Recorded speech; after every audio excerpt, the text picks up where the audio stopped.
Muchas gracias, Enrique. A nombre del CINIF, pues te damos las gracias por apoyarnos en... Listo. Muchas gracias por apoyarnos a la realización de este webinar que nos parece de suma importancia, ¿cierto? Ciertamente nosotros estamos muy entusiasmados en dar esta información con toda oportunidad que les llegue a los interesados, emisores de información, auditores, analistas financieros. El CINIF en su desarrollo de norma, bueno, pues tiene la firme intención de platicar con todos los interesados en estos documentos, justamente en los procesos de auscultación, para poder enterarlos a tiempo, pero sobre todo para obtener sus comentarios y poder, por supuesto, con esos comentarios incorporarlos y hacer la mejor norma posible. Yo soy Elsa Beatriz García Bojorges, presidente del Consejo Emisor del CINIF, y también como parte del CINIF están William Baez, que es miembro del Consejo Emisor, y está María Pineda Barragán, investigadora líder del CINIP, quien ha colaborado, más que colaborado, ha liderado estos proyectos en todo su desarrollo hasta el momento. Así que, pues gracias nuevamente y vamos a arrancar con la presentación.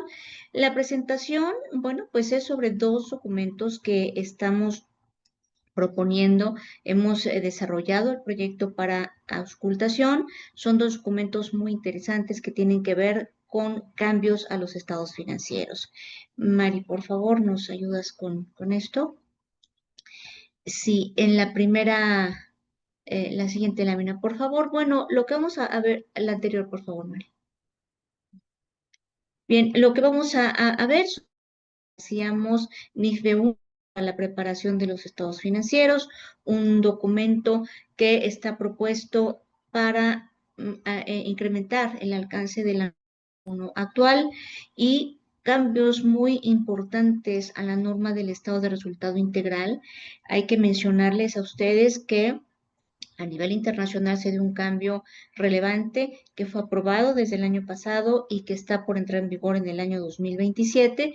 Este cambio es justamente para modificar la presentación de los estados financieros y bueno, pues el CINIF con su compromiso de alinear nuestra normativa a la normativa internacional y poder emitir información financiera que, bueno, pues sea consistente con los parámetros internacionales, es que estamos haciendo este planteamiento. Conforme vamos planteando esta normativa y la vamos explicando, estaremos haciendo preguntas, nos encantaría contar con su respuesta, es más fácil, creo, tanto para ustedes como para nosotros al responder las preguntas que plantearemos en forma electrónica. Nosotros nos vamos a llevar esta información muy valiosa que sumada a las respuestas en otros foros nos van a permitir hacer tendencias y hacer pues finalmente una evaluación de sus comentarios y una conclusión que nos lleve a hacer ajustes a las normas ocultadas si es que esto es procedente.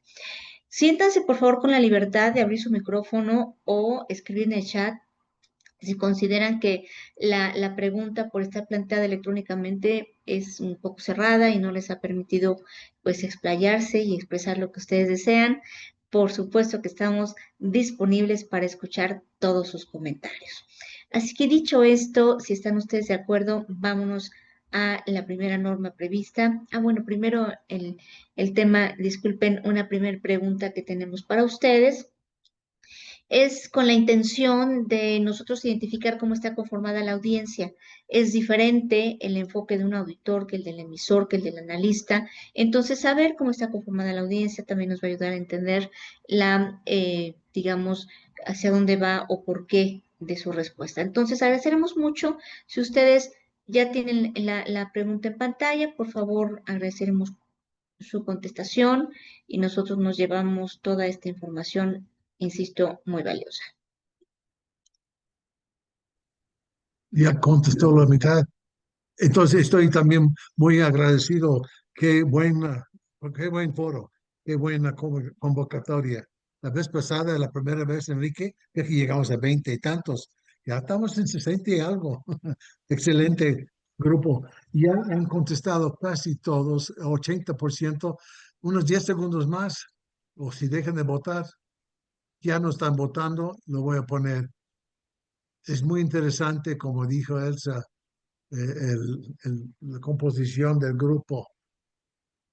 Sí, hay un preparadores. estudiante interesante, Sí, muy bien, pero ahora pero tenemos más sesenta por preparadores de ciento prepara. información. Exactamente, un Sí. 60%.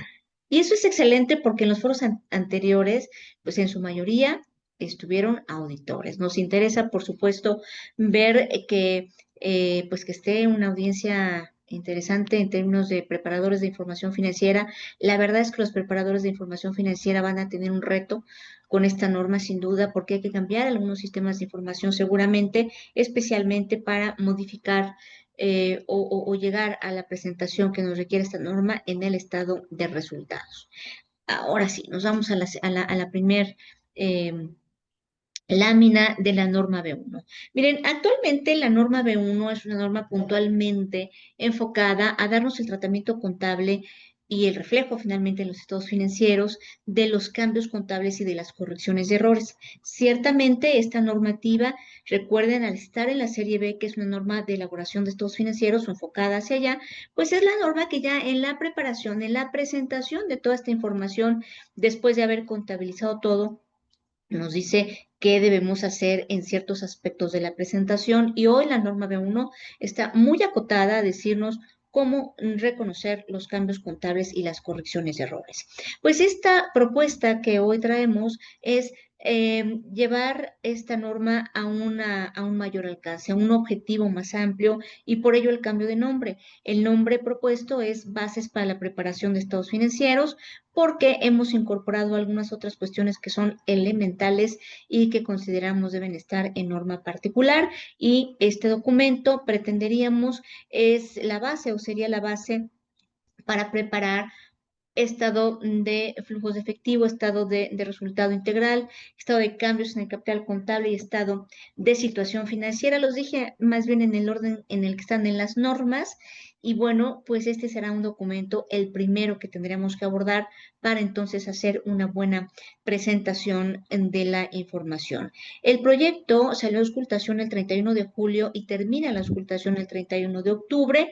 El ejercicio marcado para entrar en vigor es 2028, 1 de enero de 2028 es la fecha propuesta, aunque este documento prevé la posibilidad de su aplicación anticipada. La siguiente, por favor, Mari. Dijimos que este documento está ampliando su alcance, su objetivo es específicamente para establecer algunas otras cuestiones importantes necesarias para la preparación de estados financieros. Establecen los requerimientos para la presentación de la información, pero también los criterios para seleccionar, cambiar y revelar las políticas contables. Este, por cierto, es un tema nuevo como concepto de políticas contables y el tratamiento y la revelación de los cambios en estimaciones contables y las correcciones de errores que hoy existen en la norma. La verdad es que hay una primera parte que vamos a comentar en un momento, que es, digamos, la incorporación a este documento. En la siguiente lámina podemos ver los temas que aborda esta propuesta de norma. Estos 6 cuadros nos dejan ver cuáles son las áreas importantes que aborda este documento. Hay más cuestiones, por ejemplo, revelaciones o algunas especificaciones más, más puntuales en términos de presentación, pero vamos a abordarlo desde acá, de estos 5 puntos que estamos planteando. Primero que nada, requerimientos generales. Este espacio en la norma, esta serie de requerimientos, es lo que está llevando a ser una norma de mucho mayor alcance. Esta parte ya está, eso también hay que decirlo, esta parte en realidad ya está contenida hoy en el marco conceptual. Lo que ocurre es que el marco conceptual, que pues como su nombre lo dice, el marco de referencia sobre el cual se basan, pues en principio el CINIF para desarrollar la normativa particular que empieza de las hasta la serie E. Y bueno, pues los usuarios emisores que tengan dudas para interpretar, para entender la propia normativa contable, bueno, pues se van al marco conceptual, pero es una referencia, digamos, teórica. No acude típicamente el emisor o el preparador a ver el marco conceptual para ver las reglas, porque son las normas particulares las que establecen estas reglas. Entonces, hacía falta traer estos requerimientos puntuales a este documento y así lo estamos proponiendo para que en una sola norma quede toda la serie de elementos que tenemos que considerar para la elaboración, digamos, en el proceso final de preparación de estados financieros. Hemos aquí iniciado incluyendo el objetivo de los estados financieros, es muy emisor lo tenga presente para que pueda pues trabajar y elaborar esta información en aras de que sea de utilidad para los usuarios. Les menciona cuáles son los estados financieros básicos, estado de situación financiera, estado de resultado integral, estado de cambios en el capital contable y estado de flujos de efectivo. Se menciona, por supuesto, que las notas son parte complementaria e integrante, de hecho, de los estados financieros básicos. Se menciona cuál debe ser la información presentada en el cuerpo de los estados financieros y la que debe ser revelada en notas. Hay guías, esto es muy importante, para la agrupación y separación de información. Parece sencillo, pero en ocasiones estos temas tienen más relevancia de la que pensamos. Agrupar la información financiera, pues ahí hay que analizar y tomar una decisión en qué medida se agrupa, siempre bajo la premisa de no ocultar información relevante. Pero también el separar la información podría llevarnos en un detalle excesivo a ocultar información, porque muchas veces el detalle tan abundante nos jala la atención a temas que no son relevantes y nos perdemos de lo que es realmente importante. Entonces, agrupar o separar también merece la aplicación del juicio y por supuesto que es importante de tal manera que la norma tiene un apartado específico para este tema. Están las normas generales de compensación, cuando sí o cuando no podemos compensar partidas, especialmente partidas financieras como activos y pasivos financieros. Se establece la periodicidad de los estados financieros, la cual debe ser por lo menos una vez al año para cumplir o estar en cumplimiento con la normativa. Se menciona que hay que tener consistencia. Estamos ya en esta fase de elaboración de estados financieros. Ya cuando llegamos al momento de la preparación, pues ya se hizo toda la contabilización que nos llevó a aplicar normas de evaluación, que también seguro debieron ser consistentes, pero en este caso la normativa nos habla de que hay que tener consistencia en la clasificación, en la presentación, en cómo presentamos también el paquete de revelaciones para que podamos hacer pues una comparación a través del tiempo o bien la empresa comparar información con otras entidades. Esta consistencia nos va a llevar a que la información sea comparable y esa es una característica deseable, siempre deseable en los estados financieros. Se combina que la empresa publique plenamente la normativa que le es aplicable a la preparación de estados financieros. Desde que se hace la contabilización hasta que se hace la preparación de estados financieros, hay que aplicar la normativa que corresponde y cuando esto así ocurre, entonces se combina a hacer una revelación sin reservas y contundente de que la información cumple con las NIF y por supuesto que se cataloga entonces como presentación razonable. Se aborda de una manera muy ligera, pero sí se menciona el tema de incertidumbre sobre el negocio en marcha.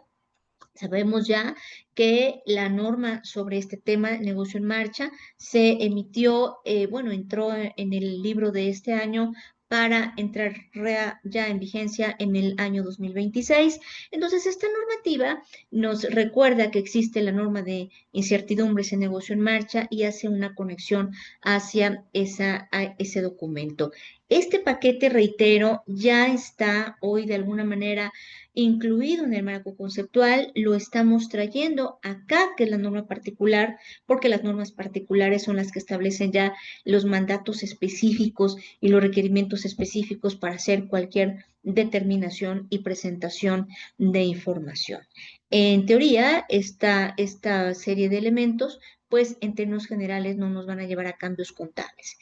Tenemos una primera pregunta ya relacionada con estos temas y pregunta es, por supuesto, saber y por eso estamos preguntando si están de acuerdo con la ampliación del alcance de la norma B1. Decíamos, los emisores no están tan acostumbrados a estar yendo y viniendo al marco conceptual a tener requerimientos particulares. Elcita, Sí, se te está cortando un poco. No sé si en lo que está la pregunta, quizás puedes checar la línea porque te estás cortando un poco. gracias, Mari. O quizás apagar tu video, no sé.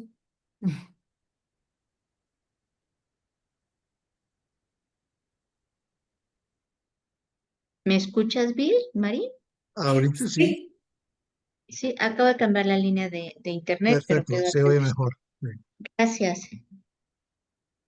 Pues ya votaron la mitad, voy a dejar unos 10, 15 segundos más para que podamos seguir. Ya, siguen votando, siguen votando. Sí, Pero creo que lo puedo cortar. ¿Sabes por qué?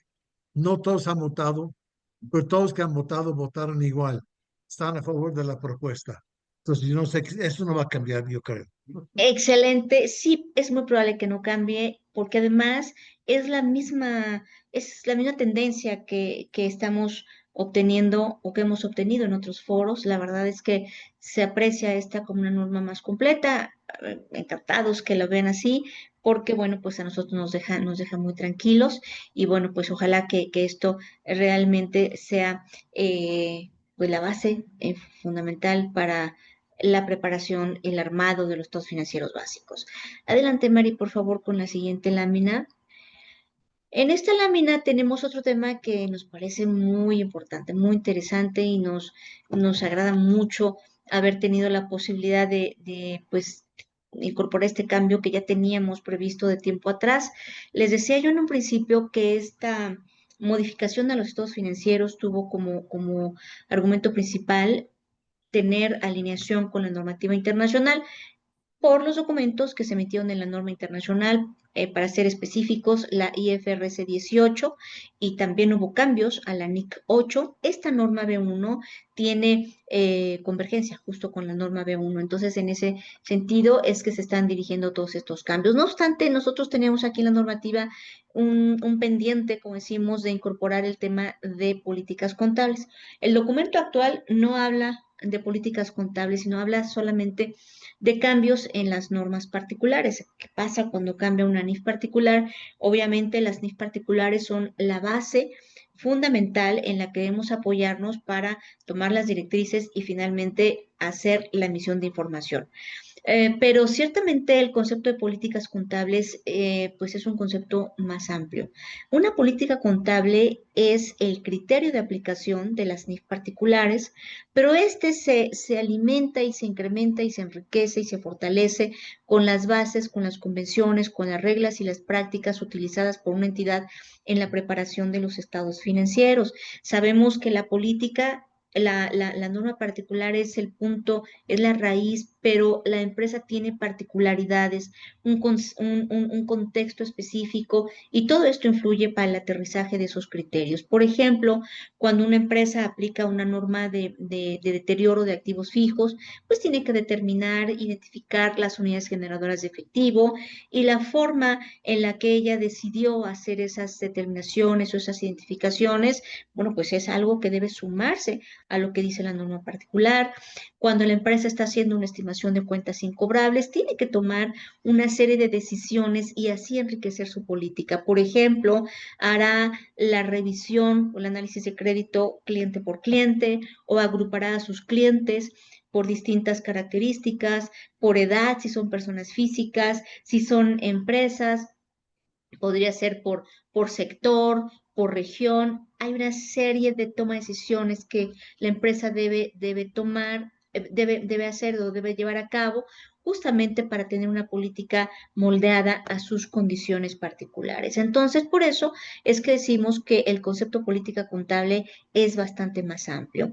El año pasado se hicieron modificaciones al marco conceptual, de hecho entraron en este año, al marco conceptual para incorporar el concepto de políticas contables y bueno, pues por supuesto que de cualquier manera en este año teníamos que hacer el cambio en la norma particular para que esto tuviera consistencia. La norma, además de la definición, nos da guías para la selección de las políticas contables. Nos dice, mira, el punto de partida fundamental es la norma particular. Entonces, cuando hay una norma específica para la transacción, ese es tu punto de arranque. Puede que no haya una norma específica. En ausencia de esa norma particular o esa norma particular, bueno, pues la empresa podría tomar, mientras sea lógico, otras normas u otra norma que trate temas similares o irse de plano directo al marco conceptual, en dado caso que tampoco el marco conceptual nos ayude a determinar este criterio, bueno, pues incluso esta normativa nos recuerda que existen las reglas de la supletoriedad y podemos tomar otra norma que esté pues en el ámbito de la normativa internacional. Incluso ante la ausencia tajante de criterios en nuestro esquema normativo, es hasta obligatorio tomar normas supletorias. La norma también nos dice qué hacer cuando ocurren cambios contables. Sabemos que el estar cambiando las políticas contables pues nos lleva a que la información no sea comparable y no la entienda como quisiéramos que la entendieran los usuarios. Entonces, esta norma establece que no deben hacerse cambios en políticas contables a menos que cambie una NIF particular o la NIF particular que le da origen a este criterio, o bien cuando haya o se esté previendo una mejora en la calidad de la información, tendiendo siempre a que la información cumpla con su objetivo de ser útil a los usuarios de información. Los cambios en políticas contables deben reconocerse en forma retrospectiva, justamente para evitar una falta de comparabilidad, se tienen que hacer en forma retrospectiva. En resumen, hoy en la norma actual solamente se maneja el concepto de cambio en norma particular. Aquí se ha ampliado el concepto a políticas contables y no solamente hablamos de los cambios, sino algunos pasos antes. Guías para elegir la política y guías para poder, pues, buscar alguna norma que pudiera suplir la ausencia de la normativa actual. Más adelante veremos que esto se tiene que revelar en los estados financieros para que el usuario pueda entender la información, más que la información, cómo ha sido preparada y cuáles son las bases para su determinación. Por supuesto que al respecto también tenemos una pregunta, sale en un momento en pantalla. La pregunta, por supuesto, es, ¿están de acuerdo con la incorporación del concepto políticas contables en la NIFE 1 y establecer normas para cuando cambien dichas políticas? Esta es la pregunta. Y reiteramos, pues esto ya es consistente con el cambio reciente que se hizo en el marco conceptual en el que se introduce el concepto de políticas contables. Muy bien, ya votó la mitad. Ya viste, Elsa, que estamos por llegar a 100 personas, ¿eh? Sí, excelente auditorio. Audiencia, quiero Extraordinario. decir. Sí, Excelente audiencia. unos 10, 15 segundos más, porque nuevamente la tendencia es bien marcada. Entonces voy a esperar Sí, unos 10 segundos más y cerrarlo. claro. Ahí va. Todos, hay uno o dos de los 100 que han votado casi que tienen duda. Entonces Y espero que la anoten en el chat o en las preguntas 2. sí, en este caso hay una pregunta complementaria que es la pregunta 2. Si ustedes no están de acuerdo con este cambio, en la pregunta 2 pueden ustedes incluir ahí un comentario, en dado caso incluirlo en el chat o si quieren abrir el micrófono, bueno, con todo gusto les damos la palabra si es que lo consideran más conveniente. Cerramos la pregunta y nos vamos al siguiente tema. El siguiente tema está referido a estimaciones contables. Una estimación contable es el importe de alguna partida de los estados financieros que no puede determinarse con exactitud y está sujeto a incertidumbres en su evaluación y su determinación implica el uso de juicios. La verdad es que pues este es un tema muy común en la preparación de estados financieros, por ejemplo, el caso de estimaciones de cuentas incobrables, estimación de obsolescencia de inventarios, pérdidas por deterioro, provisiones, son de hecho pasivos que sabemos que existen, pero no tenemos conformado el monto todavía de una manera plena, no obstante, al estar devengado, pues obviamente habrá que hacer alguna estimación. Este tema hoy está incluido en la norma B1 y realmente no tiene cambio, se mantiene prácticamente como está. De hecho, en toda la norma que venía de o que viene del documento actual, se hicieron algunos ajustes en la redacción, pero en esencia estamos hablando de lo mismo. Aquí, además de definir lo que es una estimación contable, se menciona que los cambios en las estimaciones deben aplicarse de forma prospectiva. Esto es así porque las estimaciones, cuando se hacen en un primer momento, bueno, se toman en cuenta elementos que ahí están en el entorno, en el contexto de la operación o de la transacción, y la empresa toma en cuenta todas esas circunstancias. Pero al cabo del tiempo puede ocurrir que esas circunstancias cambien o que se descubra o llegue nueva información, y todo esto pues son situaciones nuevas. Entonces no tendríamos por qué ir hacia atrás con la repercusión de un cambio en una estimación. Esto es típicamente una afectación de forma prospectiva, a menos en casos muy raros que alguien pudiera identificar que hubo un error en el cálculo de la estimación. Bueno, habría que deslindar ahí e identificar este error para reconocerlo en forma retrospectiva. Pero esto es difícil, y cuando no es posible o es muy complicado, la norma nos dice: cuando tengas dudas, hay que llevar el efecto hacia adelante. Reconociendo impactos podría ser en los estados financieros del periodo y en periodos futuros, si es que también esto es aplicable. En este caso no tenemos pregunta, porque el punto está manteniéndose de la misma forma en la que está en la norma actual. Adelante, Pati, Mari, por favor.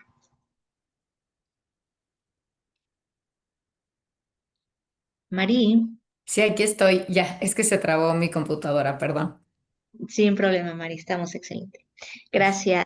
El tema de cambio en la entidad, en la estructura de la entidad económica, Mari, ¿puedes ver, ¿es esta lámina o la anterior? Ay, Es la sí, anterior, ¿no? así es. Sí, claro, Sí, Sí, así así es. es esta. ya, perdón. Perfecto, ya me iba a arrancar, pero dije, no, falta una. Muy bien. La norma hoy día nos habla de las reclasificaciones. Es un tema conocido, es un tema que está en la norma B1 desde la primera versión. Y entre paréntesis les digo que esta norma ya tenía necesidad de hacérsele ajustes o ciertas actualizaciones, porque como dato curioso, fue la primera norma particular que el CINIF emitió. El CINIF emitió el marco conceptual en el año 2005 para ser aplicable en el 2006, y una primera norma que es esta norma B1. Entonces necesitaba ya una buena, digamos, reestructura, o más que reestructura, una afinación, porque habíamos detectado ciertos puntos. Y uno de ellos es el de las reclasificaciones. Hoy se tratan las reclasificaciones en el documento. Se dice que las reclasificaciones, bueno, se van a reconocer en forma retrospectiva para poder darle a la información su característica de comparabilidad. Si alguien en un momento dado dijo: voy a sumar o agrupar las cuentas por cobrar en un rubro, y en el siguiente año dice: no, fue una agrupación excesiva, ahora voy a detallar, pues obviamente no hay comparación entre esta información, y habría que hacer esta apertura de la misma forma en los estados financieros que se comparan con los del año actual. Y eso sigue prevaleciendo. No obstante, aquí tenemos ajustes propuestos. Aquí hemos visto en la práctica que las reclasificaciones también pueden deberse a temas de errores, o hay reclasificaciones por haber clasificado realmente de forma equivocada la información, o incluso puede ser una reclasificación consecuencia de otra corrección de errores. En fin, errores involucrados en las reclasificaciones. El caso es que entonces se está haciendo una separación. Y por una parte tenemos las reclasificaciones que se llevan a cabo para incrementar la utilidad de la información, y estas reclasificaciones son aquellas que no modificarían, al llevarlas a cabo, ni los subtotales, ni los totales o los montos de las categorías que están en estados financieros. Y por otra parte, los errores, obviamente, sí podrían, entre otras cosas, estar haciendo este impacto. Les pongo un ejemplo. Imaginemos que una empresa impactó o llevó una ganancia por algún tema un tema financiero, la presentó esta ganancia en la parte de resultados de operación.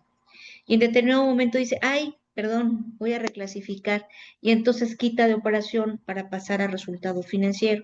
Evidentemente, esto es la corrección de un error que se está viendo claramente en una reclasificación. Y ante la pregunta, oye, ¿y qué pasó entonces antes? Bueno, antes seguro dimos información que pudo haber cambiado la interpretación de los usuarios, pudieron haberse tomado decisiones erróneas en esta forma. Por lo tanto, este tipo de reclasificaciones son las que se consideran errores. Las reclasificaciones que incrementan la utilidad de la información son más detalles, son en sentido contrario, agrupaciones, de tal manera que esas reclasificaciones no cambian. Reitero, el análisis de la información.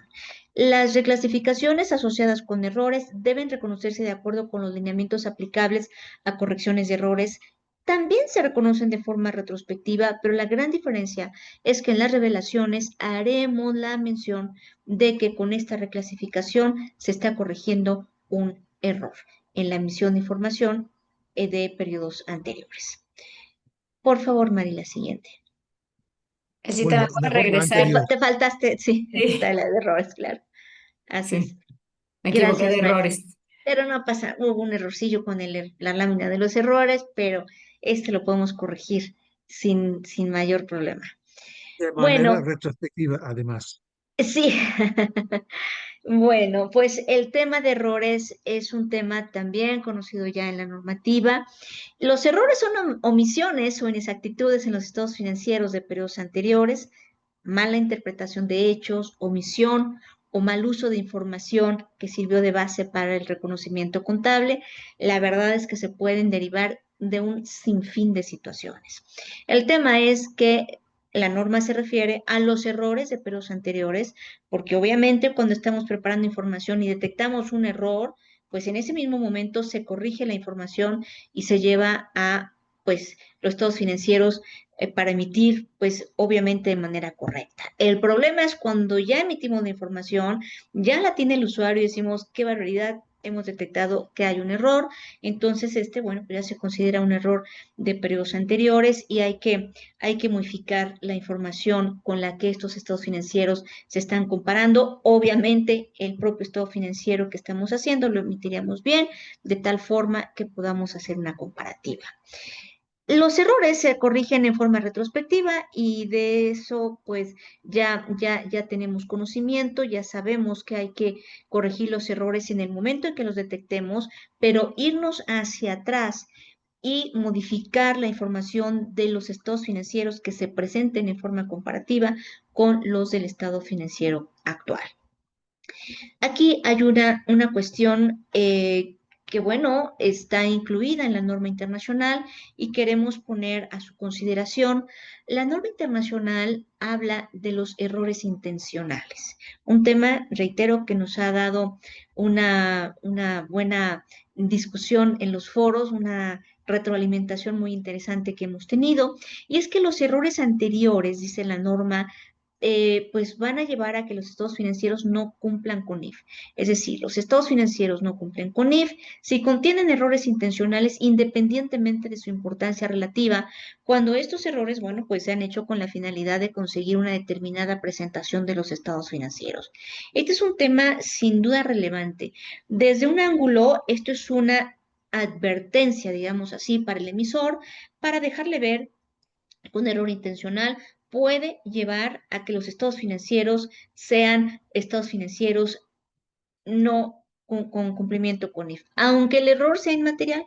Por otra parte, dice en los auditores, bueno, pero es que nosotros estamos revisando la razonabilidad de la información.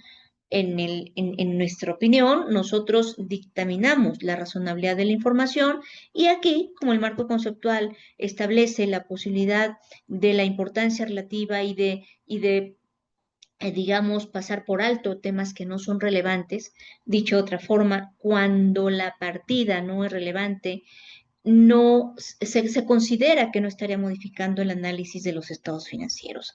Entonces, aquí hay un tema en el que nosotros, pues, quisiéramos contar con su opinión Y para ello, pues tenemos una pregunta muy puntual al respecto de los errores intencionales. ¿Están de acuerdo en que se califique que unos estados financieros no cumplen con NIF si contienen errores intencionales independientemente de su importancia relativa? Bueno, pues la pregunta es importante y este es desde luego de los temas más relevantes en las propuestas de cambio. Un ejemplo de esto sería, por ejemplo, si tienen, están pagando impuestos, impuestos, y deciden no cuantificar, determinar los impuestos diferidos, o que consideren que no son importantes. Ok, o si tienes un plan de pensiones y no haces tu estudio actuarial, sabes que tiene, pero considera que no es importante, entonces no lo hagas, no haces ningún esfuerzo. Eso se considera un error intencional. Un Ujú, error intencional, entonces tendrá que señalar el auditor en su dictamen. Los estados cumplen, excepto que no hay un cálculo de impuestos diferidos o no hay un estudio actuarial. Alguien me preguntó el otro día, si tengo un error que no es intencional, lo pesca, lo capta el auditor y no lo corregimos porque pensamos que no es importante, ¿es un error? ¿Se vuelve intencional? La respuesta es no. Eso no es un error. Un error intencional es desde el inicio no cumples con la normativa porque no consideres que es necesario. Aseveración, este tema que está en la norma internacional es, cuando esto es el caso, el auditor tendrá que señalarlo en tu dictamen. ujú. Y eso es una duda que, como dice Elsa, se ha comentado muchísimo en los foros, si es o no es relevante. Estoy viendo aquí por primera vez, no hay unanimidad en la respuesta, Elsa. Ahorita te la presento, vamos a darles unos 10, 15 segundos más, pero obviamente Sí, aquí no hay unanimidad, porque hay unos que tienen la misma inquietud que muchos han expresado en foros anteriores. así es. Entonces, déjame ver si siguen votando, siguen votando. Ya no están votando, entonces voy a poner, aquí vemos que el 68% están de acuerdo y hay un gran número, 32% que no están convencidos. Sospecho que piensen que el tema de la importancia relativa debe aplicar en todas las circunstancias. Claro, claro. Sin duda es el punto clave porque está estableciendo un marco conceptual y reiteramos, la importancia relativa siempre hay que sopesarla, hay que analizarla para ver si o para concluir si esta está afectando la relevancia de la información. Gracias por su respuesta. Un tema también importante. Nos vamos a la, no la siguiente, sino a la siguiente, ¿no, Mari? A esta mera. Bueno, el tema de modificaciones del número de entidades que se consolidan a lo que llamamos cambio en estructura de la entidad económica. ¿Qué es esto? Bueno, pues ocurre, sabemos, cuando una empresa compra a otra, imaginemos una subsidiaria, está la controladora y consolidaba 10 entidades el año pasado, pero en este año compra una subsidiaria más, ahora consolida a 11 empresas o pudo haber ocurrido lo contrario, consolidaba 10 y vende una y ahora solo consolida 9. Entonces, bueno, pues cuando se compara una información que incluye un determinado número de entidades, pero que no es el mismo que incluía el año anterior.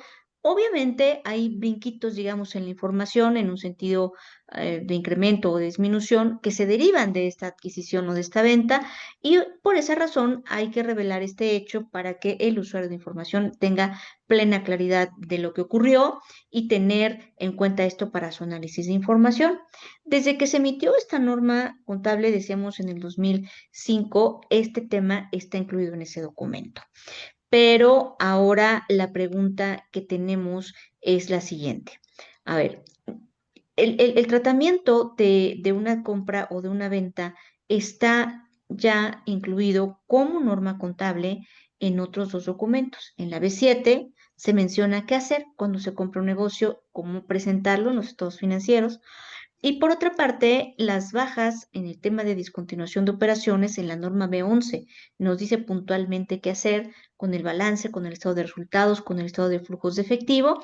Y bueno, pues podríamos pensar entonces que este tema está de más en este documento. El tratamiento contable que se está proponiendo, bueno, ya está incluido, lo decimos, tiene cierta alineación con la normativa internacional, pero aquí el punto es que este tema no es un cambio en la política contable, no es un tema de corrección de errores, no es reclasificaciones y además es un tema que está tratado en otro documento. Nosotros lo incluimos a la normativa porque nos lo han sugerido mantenerlo. Dicen es que nos ayuda, entendemos lo que pasa con este tema y nos ayuda. No obstante, desde nuestro punto de vista, sí queremos tocar base con las personas que bueno, que asisten a las auscultaciones para saber su punto de vista. Tenemos aquí pregunta y justamente la pregunta es, los cambios en una entidad económica no son cambios contables, o sea, ni en política, ni reclasificaciones, ni errores, por supuesto, están de acuerdo en mantener este tema en la NIFE 1, considerando que este tema se trata en otras NIF, por ejemplo, la norma de adquisiciones de negocios. Y aquí quedamos atentos a su respuesta. Y es interesante, como hemos observado, Elsa, dependiendo del grupo, la respuesta es muy diferente. Sí, sí, sí, sí, claro. Y hemos estado ya con foros como auditores, como financieros. En esta ocasión vemos que hay una cantidad importante de preparadores de información, así que Más del 60%, sí. es buenísimo.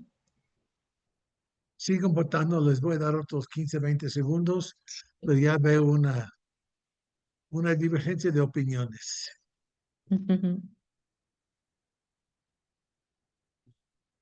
Sí, porque a muchos Ok, les podría confundir, ¿verdad? sí, sí. Unos 10 segundos más. Y cuando veo que ya no se está moviendo, lo voy a cerrar. Excelente. Ya, ya no es, ya no está moviendo. Ok, mira, Buenísimo. Uf, casi casi, mitad y mitad. casi mitad de mitad. Ahora los del problema somos nosotros, Bill.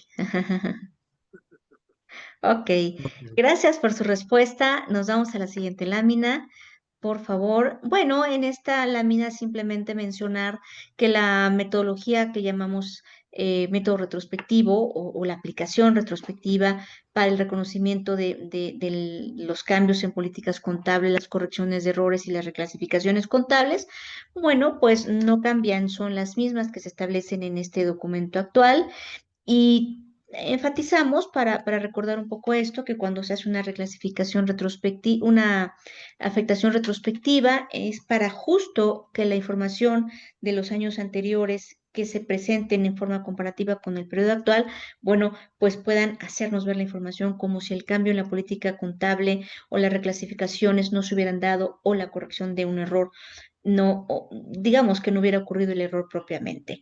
Esto implica entonces que se tiene que incluir en el paquete de estados financieros básicos un estado de situación financiera adicional que incluya los saldos iniciales del periodo más antiguo que se presente y este saldo estará ajustado en forma retrospectiva precisamente por los cambios que se originaron de estas posibles tres situaciones. Y particularmente en el estado de cambios en el capital contable, por cada rubro que conforma el capital contable, debemos presentar los saldos iniciales previamente informados, es decir, sin ajuste alguno, después en una línea específica y muy bien identificada, mostrar los efectos de la aplicación retrospectiva. Y más específicamente, si en un periodo contable se dieron dos situaciones, un cambio contable o algunos cambios contables, pero también correcciones de errores, hay que presentar estos efectos en forma separada. Y finalmente, los saldos iniciales ajustados retrospectivamente, los cuales estarían ya listos para recibir los movimientos del periodo. Esto no ha cambiado, ahí está en la propuesta, tal como lo encuentran en la norma B1 actual. Si pasamos a la siguiente lámina, Mari, por favor. Aquí hablamos pues de las revelaciones que se están adicionando, las más relevantes que estamos adicionando a la norma B1. Y primero mencionamos una declaración explícita y sin reservas del cumplimiento con las NIF o del cumplimiento de las NIF para poder dar al usuario de información de entrada una tranquilidad, una confianza que se cree en esto es fundamental para que el usuario se sienta cómodo con esta información. Sobre las políticas contables, hay que hacer revelaciones cuando estas son relevantes. Podemos tener una cantidad importante de políticas, pero aquellas que no son relevantes, pues en ocasiones no vale la pena revelarlas porque nos entorpecen la lectura de lo que realmente es relevante. Cuando hay cambios y estos impactan de forma importante en los estados financieros, también hay que revelar. Cuando se elige entre opciones permitidas por las NIF, cuando se desarrolla una política en ausencia de una NIF específica, cuando se requiere que la entidad realice juicios o supuestos significativos para aplicar la política, también hay que revelarlo. Y también hay que revelar el tratamiento contable cuando este es complejo y necesita una explicación adicional. Por ejemplo, cómo determinaste las unidades de negocio, qué hiciste con el deterioro del crédito mercantil y todas estas revelaciones de normas complejas. Bueno, pues hay que escribirlas. Esto ayudará al usuario de información. Y sobre reclasificaciones, hay que revelar la naturaleza y el motivo de la reclasificación, destacando si ésta se originó por un cambio en políticas contables o por las correcciones de errores. Ya lo decíamos al principio, las políticas, perdón, los errores que se corrigen que aparentaban ser simples reclasificaciones, bueno, pues se tratan tal cual como, se tratarían tal cual como errores y así se dejará ver en las revelaciones. Nos vamos a preguntas, por favor. Tenemos dos preguntas, en realidad son cuatro, la lámina anterior, eso es. La primera pregunta es si están de acuerdo en que cuando las reclasificaciones sean producto de la corrección de un error, se revelen haciendo mención de esto. Si no están de acuerdo, habrá que ir a la pregunta complementaria 2. Y la tercera pregunta es si están de acuerdo en que los estados financieros lleven una declaratoria, una declaración explícita del cumplimiento con las NIF. Las respuestas hoy a la pregunta 3 serán muy interesantes. Obviamente, cuando estamos con auditores, les encanta esta revelación, que el cliente tenga que decirlo para que él siga al cliente diciendo lo mismo o no. Pero aquí tenemos muchos preparadores. Este nuevo requerimiento les inquieta o no les inquieta? Porque ustedes tienen Sí. que decir, estoy de acuerdo, he aplicado las NIF. Según yo, no hay ninguna omisión. Entonces, será interesante cómo contestan los preparadores.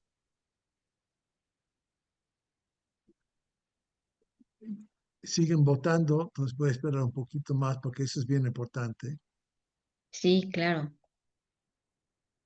Y reitero, el tema de las políticas ha Sí. sido en general bien recibido y ahora además con los cambios que se hicieron recientemente al marco conceptual, bueno, pues ya tenemos una lógica correcta, consistencia entre la norma particular y el marco conceptual.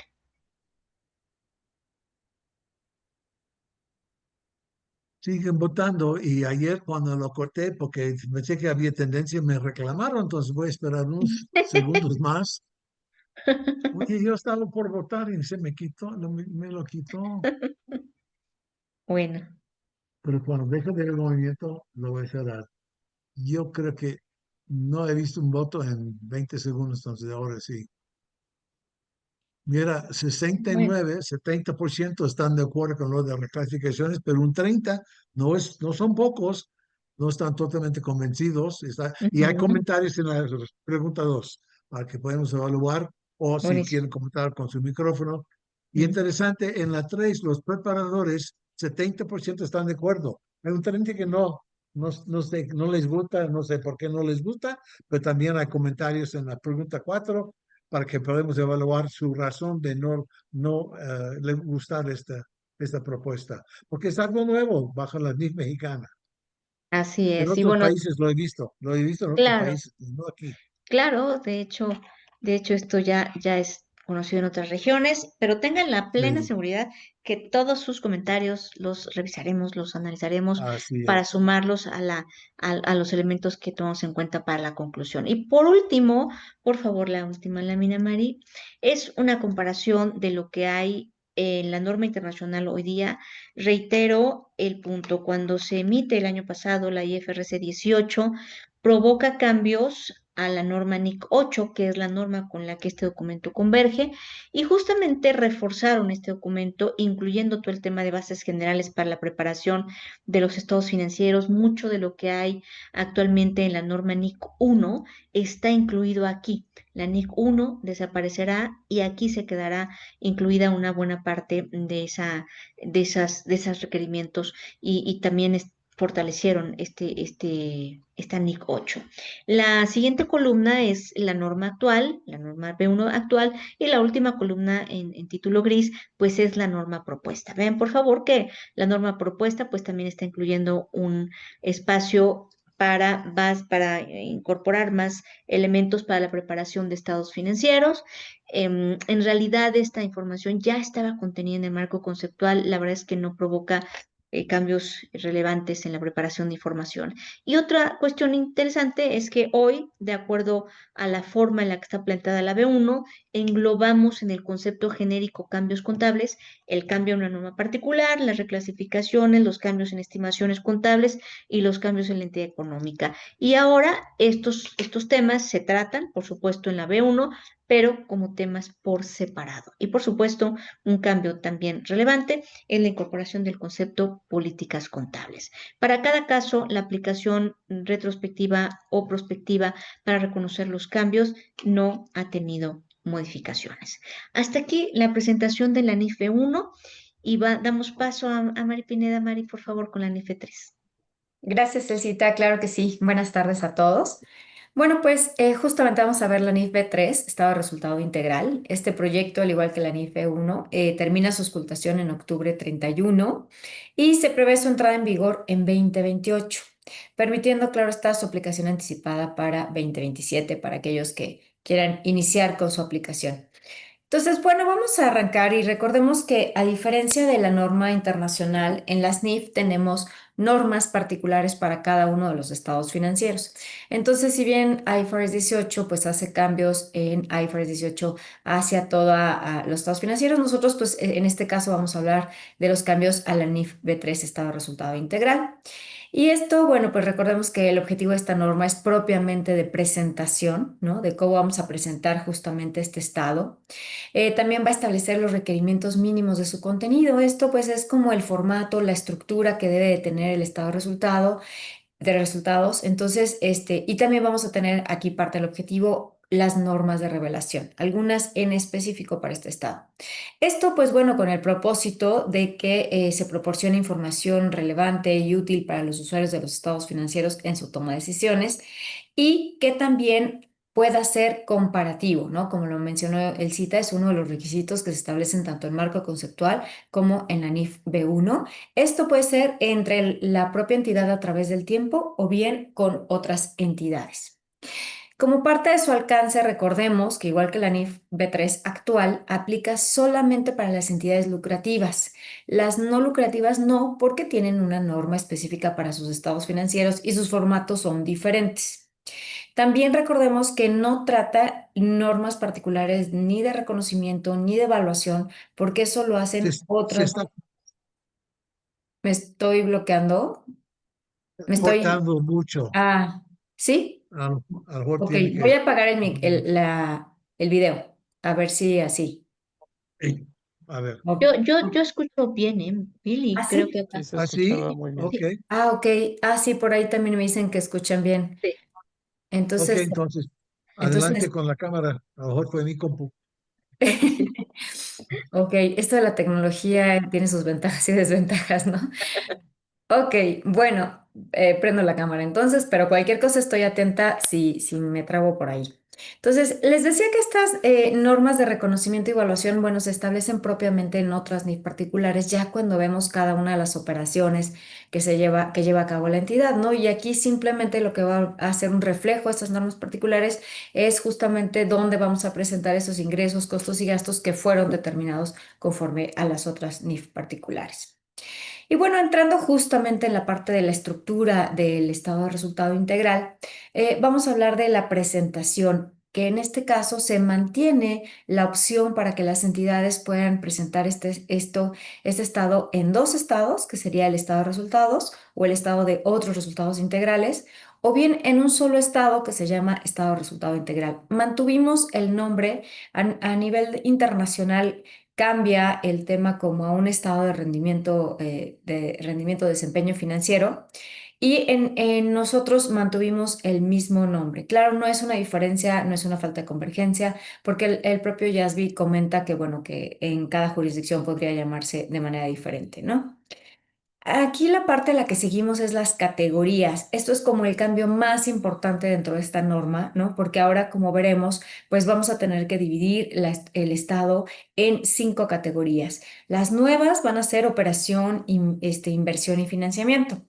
Impuestos a la utilidad de operaciones discontinuadas ya las traíamos, ¿no? Pero bueno, más adelante vamos a estar explicando estas categorías, que precisamente es el cambio principal de este estado, como lo mencionaba. En cuanto a los subtotales, bueno, pues se establecen los subtotales mínimos como el de utilidad o pérdida de operación, la utilidad o pérdida antes de financiamiento, la utilidad o pérdida antes de impuesto a la utilidad o pérdida de operaciones continuas y la utilidad o pérdida neta. Y esto si lo vemos ya en la estructura del Estado, pues bueno, vamos a ver que en rojo vamos a tener las 5 categorías, que es de operación, inversión, financiamiento, impuesto a la utilidad y operaciones discontinuadas. Y del lado izquierdo vamos ahorita a mencionar qué pasa con los subtotales que comentamos, ¿no? Aquí vemos el subtotal de la utilidad bruta, en donde, bueno, aparece con gris porque se mantiene como opcional, al igual que la NIF B3 actual. Aquí, sin embargo, bueno, sí me gustaría comentarles que hubo algunas inquietudes e incluso todavía en los foros respecto a si debería de ser obligatorio o no, porque pues a muchos les gusta este concepto para poder hacer análisis. Y les platicamos que, bueno, que en realidad, bueno, no se mantiene como obligatorio porque no todas las entidades lo podrían determinar. Por ejemplo, porque se mantiene la clasificación de los gastos por naturaleza y por función. Entonces, si lo hacemos por naturaleza, pues bueno, vamos a ver que ahí no tendríamos el concepto como de costo de ventas o ingresos, sino lo que tendríamos son los sueldos, las rentas, por concepto, ¿no? Por naturaleza. Entonces ahí sería más fácil, más difícil, perdón, identificar esta utilidad bruta, por eso la estamos dejando como opcional. En el caso al revés de la utilidad o pérdida de operación, esa hoy sí está también opcional, sin embargo la estamos poniendo como obligatoria. Creemos que, bueno, pues justamente parte del que se haya dividido el estado de resultados en estas categorías, pues es identificar justamente cuáles son estas categorías, cuáles son estos ingresos, costos y gastos que provienen de la operación, del negocio principal de la entidad, ¿no? Entonces, por eso se vuelve obligatorio este subtotal. También a nivel internacional, bueno, parecía que había como diferentes formas de calcularse la utilidad de operación y entonces con esto también se busca homologar su determinación. En cuanto al rubro al subtotal de utilidad o pérdida antes de financiamiento, pues este es nuevo, ¿no? Porque no teníamos la división entre inversión y financiamiento. Entonces, este subtotal va a ser nuevo, pero tiene la misma finalidad de identificar la utilidad más las actividades de inversión, es decir, antes del financiamiento, ¿no? En cuanto al subtotal de utilidad o pérdida de operaciones continuas, este es obligatorio, pero cabe señalar que es obligatorio cuando se tienen operaciones discontinuadas. Si no se tuvieran, pues no se tendría que presentar. En ese caso iríamos directo al subtotal o al total de utilidad o pérdida neta. ¿Ok? Eso en cuanto a los subtotales, pues nos gustaría que respondieran algunas preguntas. Estas preguntas pues están en el sentido de justamente si está de acuerdo en que el subtotal de la utilidad bruta sea opcional. A lo mejor ustedes de los que le parece que como análisis puede ser un subtotal que podría ser requerido con ciertas indicaciones o especificaciones quizás, ¿no? Si no está de acuerdo, pues entonces por favor explicarla en la pregunta número 2. Y la tercera, si está de acuerdo en que el subtotal de operación que actualmente es opcional, pues bueno, con el nuevo esquema sea obligatorio. Y si no está de acuerdo, pues bueno, en la pregunta 4 con gusto nos puede dar su opinión, por favor. Está. Ok, aquí hay unas preguntas en el chat que perfecto, se les agradece. Fluctuaciones cambiarias y aspectos inflacionarios los vamos a tocar más adelantito. Denme chance de explicar primero las categorías y ahorita aclaramos si tienen alguna duda al respecto, pero sí va a haber ahí un cambio, ¿no? Y en el caso de la Comisión Nacional Bancaria de Valores, justamente ellos tienen sus propios formatos del estado de resultado integral y nos preguntan si hay homologación. Vamos a ver también adelante unas láminas y bueno, aquí por lo pronto les adelantamos, pues que efectivamente, digo, la comisión está enterada de estos cambios y ellos tendrán que hacer justo la evaluación de estos cambios en sus propios formatos, al igual que la Comisión Nacional de Seguros y Fianzas y etcétera, ¿no? Todos los demás del sector financiero que les pudiera estar aplicando. Entonces, bueno, pues ahí estaremos atentos o en pláticas con estas comisiones, ¿no? ¿Cómo Siguen vamos? Bien. votando, perdón, siguen votando, pero voy a Ah, esperar unos perfecto. 15 segundos más, porque ya han votado muchos, pero no todos. Ahí Claro, va. no, excelente. Para nosotros es muy, muy importante su opinión. Las normas son de todos, todos las aplicamos, todos las usamos, entonces, bueno, es mejor que quede un entendimiento y cualquier duda sea en lo posible aclarada. Pues aquí puedes ver, Mari, que 3 de cada 4 están de acuerdo que sea opcional la utilidad bruta. Los, Tal vez los que dicen no, es que, bueno, si tú no usas gastos por naturaleza, pero sino por función, pues hazlo. Puede ser condicionada su obligatoriedad Ujú, a la clasificación de función, puede ser. Y número ujú. 3, 86% están de acuerdo con la obligatoriedad de la utilidad de operación. Muy bien. Ok, bueno, y veo que hay comentarios, entonces los revisaremos. Ahorita lamentablemente no podemos verlos, pero insistimos, si los quieren poner en el chat, perfecto. Pues miren, vamos a ver ahora sí cómo están definidas cada una de estas categorías, ¿no? Empezando por la categoría de operación, en donde aquí vamos a presentar todos los ingresos, costos y gastos de las actividades principales del negocio, ¿no? Del core del negocio. Y entonces por eso vamos a tener, pues a lo mejor ingresos, ventas, costo de ventas y gastos de operación principalmente, ¿ok? Pero también vamos a tener en esta categoría aspectos que no entran en las otras categorías. Es decir, cuando veamos inversión o financiamiento, vamos a ver que de repente nos dicen, ah, pues si cumples estos requisitos, van a inversión. Ah, pero si no, sube la operación, ¿no? E igual en financiamiento. Entonces, hay otros ingresos que quizás no están tan claros en un principio como la actividad principal, sino que más bien es porque no van en las otras categorías, ¿no? Es como si dijéramos que de facto todo es operación, salvo que quepa en la clasificación de inversión y financiamiento.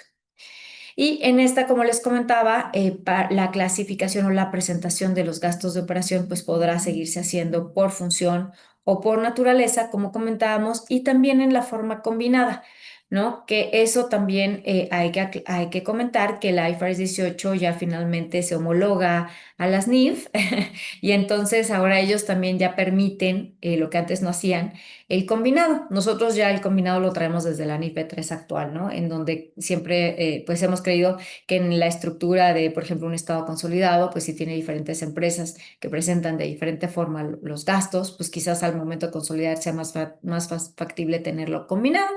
Y entonces ahora el YASB considera también las mismas opciones en su IFRS 18. Ahora bien, la siguiente categoría es la categoría de inversión.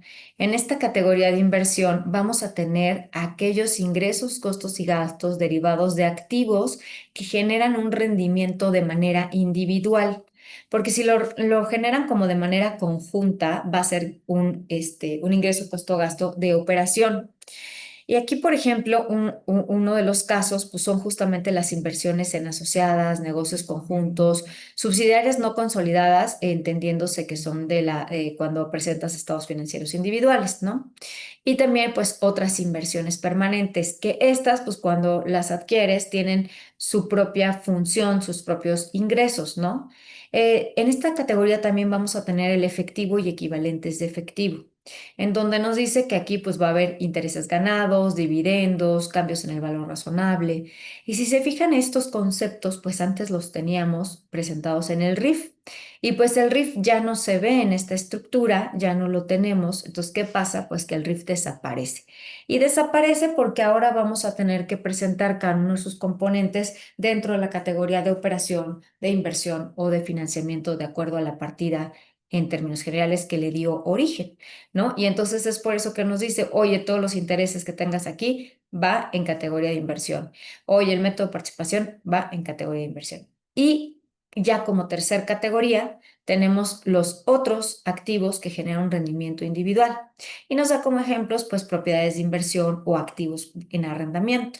Entonces, para que nos quede un poquito más claro, aquí si pensamos, obviamente que esta parte de las activos propiedades de inversión, pues son activos que yo estoy comprando con la intención de obtener un rendimiento a través de su venta, ¿no? Y que tiene una evaluación a valor razonable de acuerdo a la norma. Entonces, esos efectos va en esta categoría de inversión.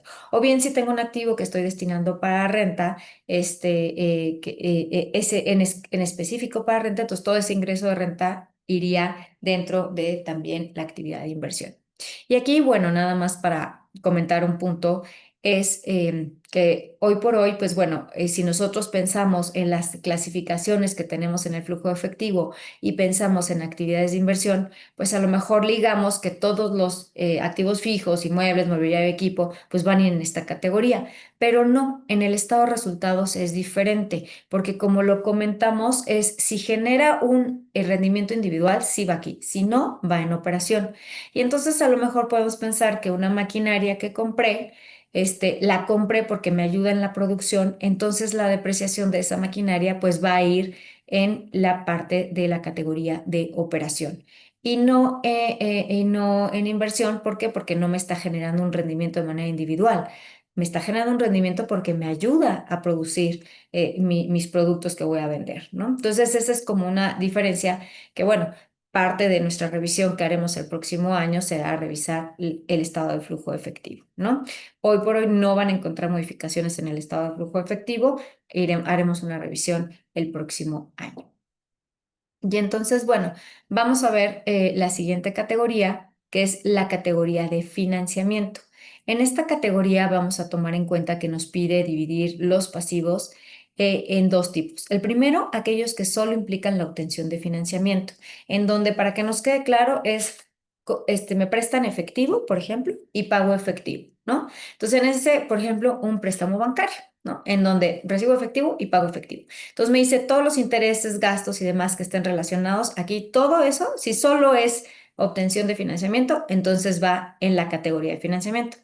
En donde vamos a tener que hacer un trabajo adicional es en los tipo 2, porque estos son pasivos que no solo implican la obtención de financiamiento. En este caso es porque estoy recibiendo un bien, un servicio y de manera secundaria estoy obteniendo un financiamiento o estoy teniendo que calcular un interés implícito de acuerdo a una norma. Por ejemplo, los intereses por pasivos laborales, en donde estoy recibiendo un servicio y estoy obligado a crear provisiones y estas provisiones me hacen un cálculo de intereses. Entonces aquí lo que me va a pedir la norma es identificar el gasto, va a ir a operación o inversión, y el interés y las variaciones en las tasas va a ir en la clasificación de financiamiento. ¿Ok? Entonces, bueno, en principio estas son pues, las tres categorías nuevas que vamos a tener. Y justamente, pues aquí nos gustaría muchísimo escuchar sus opiniones con las preguntas que tenemos en pantalla, pues que justamente es si está de acuerdo o si está claro en los ingresos, costos y gastos que se tienen que clasificar en la categoría de operación. La pregunta 3 es justamente lo mismo, pero en la categoría de inversión. La pregunta 5 es lo mismo, pero en la categoría de financiamiento. Y finalmente, la pregunta 7 nos dice, bueno, si está de acuerdo, le parece correcto dividir en general la estructura del estado de resultado integral en estas categorías que vemos en pantalla, ¿no? Entonces, bueno, nos encantaría escuchar sus opiniones porque como comentamos, pues este es uno de los principales cambios o el principal cambio que estamos teniendo en este estado.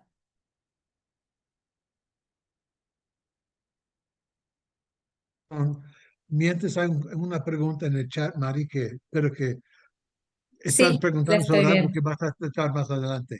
Justamente, sí, vamos a hablar más adelante precisamente de aquellas entidades que se dedican a que parte de su operación, ¿no? Es específica. Entonces, vamos a platicarlo adelantito. La pregunta nos dice si es tratándose de inmobiliarias, el ingreso iría en operación y solo entidades que tienen arrendamientos con bienes adicionales irían en inversión. Bueno, pues de antemano te platico que sí, pero lo vamos a platicar más adelante, ¿no? Alguien dice que no ve la pregunta, perdón. Sí. Alguien dice que no ve la pregunta y dile, hay que recorrer para abajo porque son 8. Exacto, del lado derecho tienen un como elevadorcito, dentro están las preguntas, en donde lo van bajando y ya pueden ir viendo las 8 preguntas. Y si le dan submit antes de darle, de bajar en el elevador, ahí sí ya no podrían ya contestar las siguientes preguntas. Por eso es importante que contesten primero todas y al final, después de las 8, le den submit, por favor. Siguen votando, pero solo tenemos un 40% que han votado. Ojalá que todos puedan opinar, porque eso nos ayuda mucho. Sobre todo que tenemos un grupo de preparadores. En el IMEF es mite, más o menos, pero aquí es 60-70% preparadores. Me gusta, nos interesa muchísimo. ¿Qué opinan ustedes? Ya sabemos qué piensan los auditores. Ya nos han dicho. Y aquí no hay auditores, ¿verdad? No, creo que no vi ninguno. Sí, sí hay. Ah, bueno, no vi. Algunos, creo que sí, algunos. Ya no supe, nada más anoté los dos principales y dije, pues ya con eso tenemos el 80%. Bueno, unos 10 segundos más para no perder tiempo. Siguen votando, pero lentamente. Si Nos hay confirman que auditores. sí hay auditores, ¿eh? Sí, que no andes diciendo cosas, Bill. Bueno, yo voy a checar, ok. En fin, ok, ya no están votando, entonces Ok. voy a mostrar lo que tengo. 92% están de acuerdo con la categoría de operación, similar 89 con la categoría de inversión, 91 casi los mismos porcentajes están de acuerdo con la categoría de financiamiento y todos, eso me sorprende, pero qué bueno, todos están de acuerdo con las categorías del estado de resultados integral, resultados más bien. Me gusta mucho eso. Ujú. Perfecto, pues muchísimas gracias. Vamos a seguir. En la siguiente lámina, bueno, es nada más hacer un poquito mayor énfasis en la categoría de financiamiento. En la definición que propiamente traemos en la norma, bueno, para ver si es un poco más claro, como les decía, es los de tipo uno que solo implican la obtención de financiamiento, son los que se recibe financiamiento en forma en efectivo, eso es como lo más sencillo, pero también nos prevé la extensión de pasivos financieros, la recepción de instrumentos de capital propios de la entidad y que en una fecha posterior, pues claro, se lleva a cabo la liquidación del financiamiento a cambio de efectivo o bien a cambio de instrumentos propios de capital. Y esto, como bien decíamos, pues es categoría de financiamiento. Y los que son tipo 2 que no solo implican la obtención de financiamiento, pues aquí entonces nos dice, si otra NIF particular requiere que determines el costo financiero, es decir, por ejemplo, todas las provisiones, ¿no? A largo plazo, que nos pide que calculemos valor presente y determinemos el interés implícito de estas provisiones, pues debe de clasificar los ingresos, costos y gastos de estos intereses que estás determinando o de las variaciones en las tasas de interés, porque a lo mejor la tasa de descuento que estamos utilizando va variando y hacemos un recálculo, esos cambios van en la categoría de financiamiento. Y lo que es otros ingresos y otros gastos, ¿no? Costos y gastos relacionados, ¿no? Con la operación, pues esos irán en la categoría de operación o también puede ser que tengamos por ahí alguno que pudiera tener que ver con inversión, ¿no? Pero aquí, lo importante, pues, es también comentar que, bueno, hoy más o menos hacemos como similar, ¿no? La parte de intereses la llevamos al RIF y el gasto a lo mejor está en operación, ¿no? Por ejemplo, el de beneficios de empleados que decíamos, pues todos los gastos de sueldos, salarios están arriba y a lo mejor los intereses que pudieran estar generándonos las provisiones están en la parte de abajo, ¿no?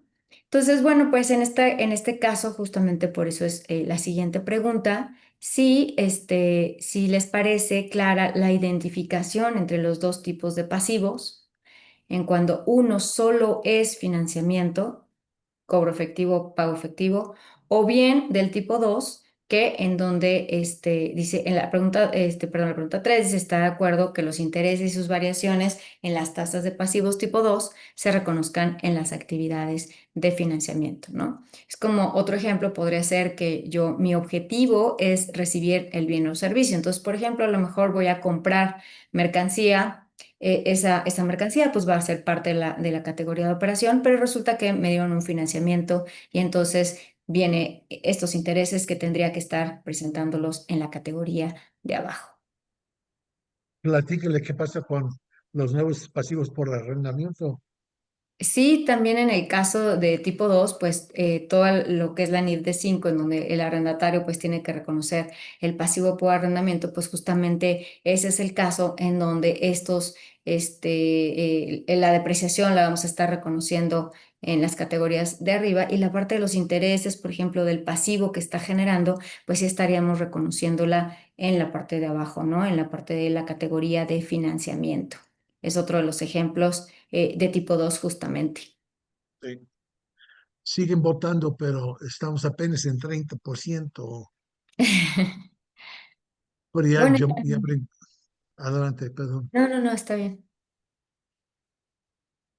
Ahora, ya que abrí la boca, ya empezaron a votar nuevamente. Sí, por favor, A voten, lo mejor voten. les desperté. Bueno, en 10 segundos lo cierro, por favor, si pueden. Ahora es el momento para votar. Pues ya subió mucho, ya, qué bueno. Ok, bueno, ya dejaron de votar, pero ya subió mucho.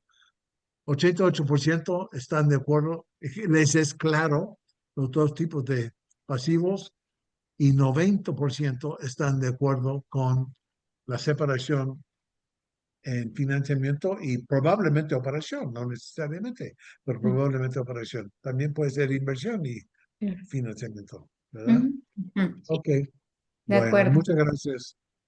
Gracias, Bill. Pues seguimos entonces, ahora sí, como parte de lo que comentábamos de que el RIF desaparece, otros dos elementos que justamente estaban preguntando en el chat es el resultado por posición monetaria, el repomo, ¿no? Que es de origen de la NIFE 10, que si bien hoy no traemos porque no estamos en un entorno inflacionario, pues sí estamos dando cuál sería la presentación de este.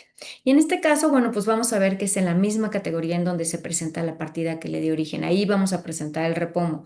Sin embargo, se prevé que también opcionalmente pueda presentarse el total, el del neto del repomo, en la categoría de operación. Esto a toda luz porque la NIF B10 pues establece que a veces el cálculo del repomo sea de forma neta y entonces en ese caso pues habría dificultad para hacerlo partida por partida, ¿no? Entonces se prevén ambas condiciones. En el caso de las fluctuaciones cambiarias, aquí tenemos un efecto diferente. Nosotros en el proyecto verán que aparece la propuesta de dejarlo en la misma categoría en donde se presenta la partida que de origen. Y aquí, en el caso de IFRS 18, tanto para repomo como para fluctuaciones, prevé la opcionalidad para presentarlo en la categoría de operación. Nosotros en el proyecto no estamos previendo esa opción en el caso de fluctuaciones cambiarias por dos razones principalmente, ¿no? La primera, el JASB lo que hace es decir que si hay un costo o esfuerzo desproporcionado, pues entonces lo mandes a categoría de operación. Esto de pronto, pues bueno, puede ser difícil de determinar, de auditar, de comprobar, de documentar, ¿no? Entonces, por un lado. Y por otro lado, lo más importante, pues es que se piensa que la fluctuación debe de ir justo con la partida que le dio origen y ahora con mayor razón que estamos dividiéndolo por categorías, ¿no? Porque entonces nuestra utilidad de operación ya traería implícita esa fluctuación cambiaria, ganancia o pérdida, ¿no? Que se deriva de las partidas que tienen que ver con la categoría de operación y así sucesivamente con inversión o con financiamiento, ¿no? Entonces, pues esa es la propuesta que podrán ver en el proyecto. Sin embargo, bueno, pues hemos recibido algunos comentarios. Gracias, Bill, por las preguntas. Excelente. Hemos recibido algunos comentarios que les gustaría que se previera la opción también para fluctuaciones cambiarias, ¿no? Entonces es por eso que la pregunta uno que les hacemos en esta ocasión es si está de acuerdo en que se prevea la opción para el repomo, ¿no? En la partida que le dio origen o en su totalidad en la categoría de operación. Si no está a favor, indique por qué. La pregunta 3 es si está de acuerdo en que las fluctuaciones cambiarias pues se presenten en la categoría que de origen o si considera que debería de permitirse también la opción de presentarse en su totalidad en la categoría de operación. Como les comentaba, aquí hemos tenido opiniones de ambos lados, uno por el lado práctico de decir, híjole, es que no puedo dividirlo, es que me cuesta trabajo. Otros dicen, no, pues ya con los sistemas ya se puede perfectamente identificar, y creemos que financieramente es lo correcto, ¿no? Entonces, bueno, pues nos gustaría escuchar sus opiniones, si son tan amables, pues de contestar justamente las preguntas que están en pantalla para que pues todas estas respuestas que recibimos en los diferentes foros, bueno, para nosotros son muy importantes, las analizamos, las revisamos y se discuten, ¿no? Internamente, técnicamente y también pues considerando otros factores que sean información útil, que la representación fiel, etcétera, ¿no? Entonces, bueno, pues ¿cómo vamos, Bill? Estás en mute. Sí, sí, sí. Vamos bien, déjeme ver. Estamos en 45%. Me gustaría unos cuantos más. Comento que con la participación de hoy ya llegamos a casi 600 personas en los foros. Entonces tenemos bastante buen muestreo. Ok, Sí, sí, y de déjame todas ver. maneras, la Sí, votación todavía está abierta. Si alguien quiere mandar en particular sus opiniones, claro. pues estamos todavía recibiendo sus comentarios. Billy, además de Mira, 600, de que la muestra es buena, ya está bastante variadito. Auditores, así preparadores, es, analistas, así es. lo que es importante. Y siguen votando unos 15 segundos más, porque ese tema ha sido muy, muy debatida. Sí, Nuevamente, depende a quién pregunte. Al auditor dice, no me digas que no se puede. Claro que sí se puede, es que no quieres. Entonces ya no están votando. Entonces, déjame ver.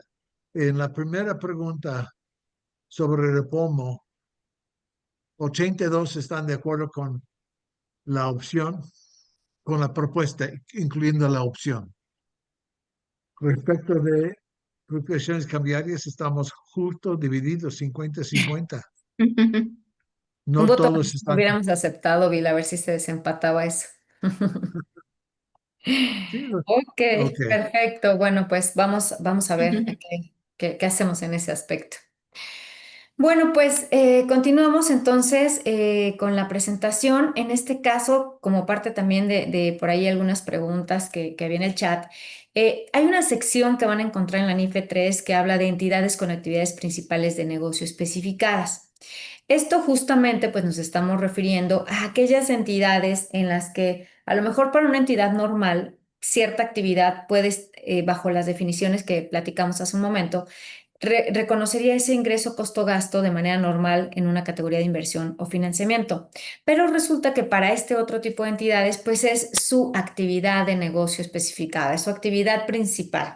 Entonces, en este caso, pues no lo presentarían justamente en inversión o financiamiento, sino lo presentarían en la categoría de operación. Y aquí podemos pensar, bueno, pues en un banco, en una compañía de seguros, en una inmobiliaria, en una justamente arrendadora financiera, ¿no?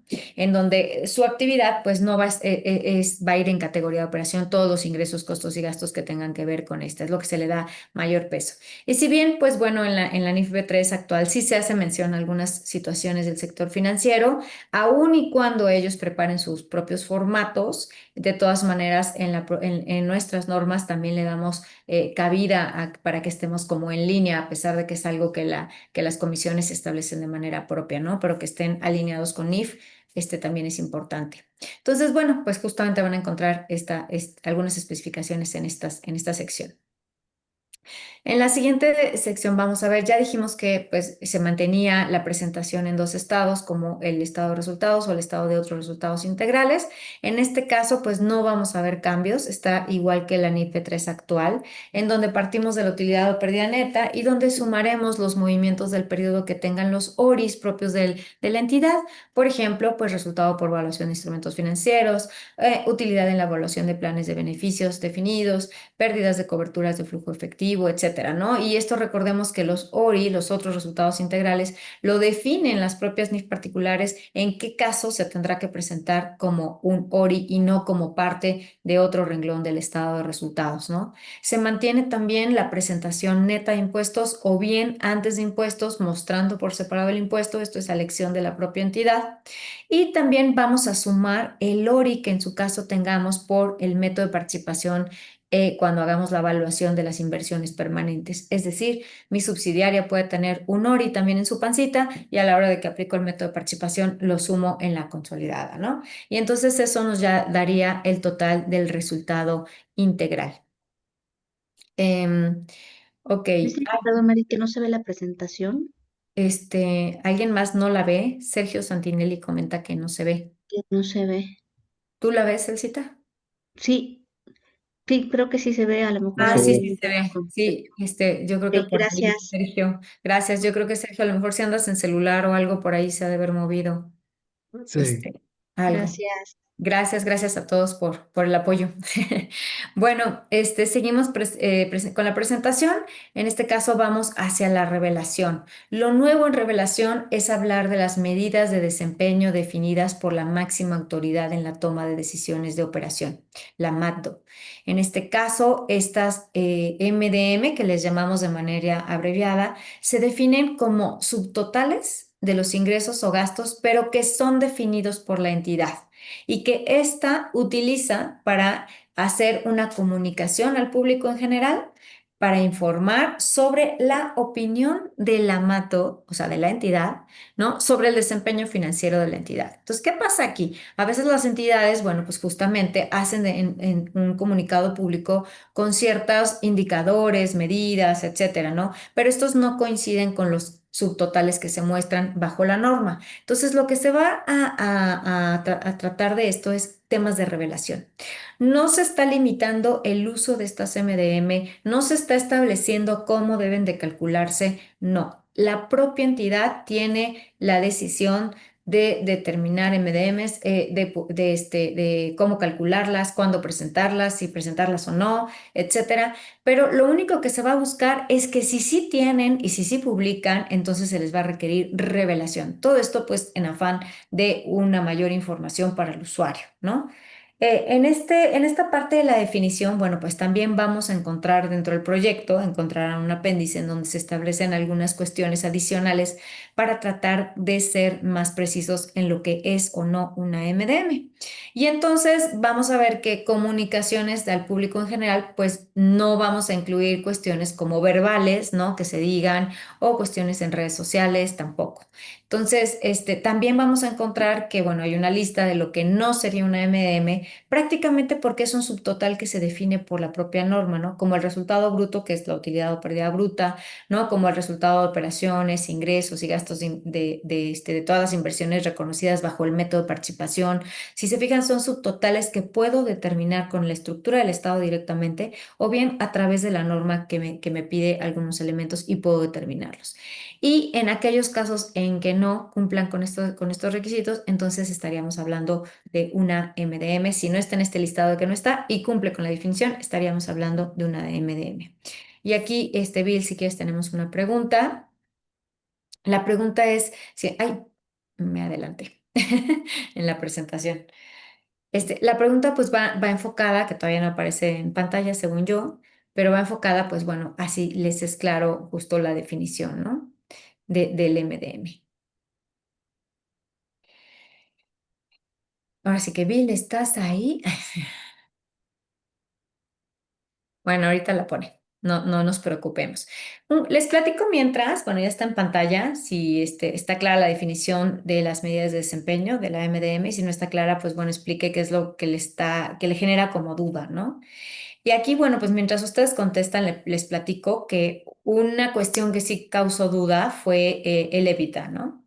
Esa, que si era o no era un MDM. Y bueno, en el caso de la norma internacional dice, no es un MDM, pero luego en las bases de conclusiones dice, pero puede ser, ¿no? Entonces, nosotros en un principio lo que no estamos calificándolo es que no estamos calificando que no es. ¿Eso qué quiere decir? que tampoco estamos diciendo que sí es, sino que la entidad tendrá que revisar si ese EBITDA está cumpliendo con la definición. ¿Por qué? Porque a veces, para empezar, el EBITDA, cada entidad lo puede estar calculando con diferentes factores, ¿no? Con diferentes conceptos. Suma o resta cosas justamente para definir este desempeño. Y dependiendo si puede determinarse con los subtotales que establece la propia norma, pues entonces no sería una MDM. Pero si agrega cosas la entidad o quita o pone, entonces ya estaríamos hablando de un MDM que tendría que revelar, ¿no? Pero bueno, fue uno de justamente de las medidas de desempeño que también es importante. También en el apéndice se aclara que las razones financieras no son un MDM, ¿no? Es otro de los ejemplos que dice, pues esas no, ya están definidas, de alguna manera es conocimiento general, pero insisto, aquellos que dices, oye, tomé la utilidad de operación, pero, por ejemplo, le sumé algún concepto que no tengo, por ejemplo, platicábamos en arrendamiento, ¿no? Que decían algunas empresas, pues como ahora con la norma de arrendamiento, pues traemos, el EBITDA no trae el efecto de la depreciación y el interés, y entonces a veces lo que hacen es decir, no, no, no vamos a meterle el componente de las rentas, ¿no? Lo que hemos pagado de rentas, pues para bajar ese efecto y hacerlo un poco más real.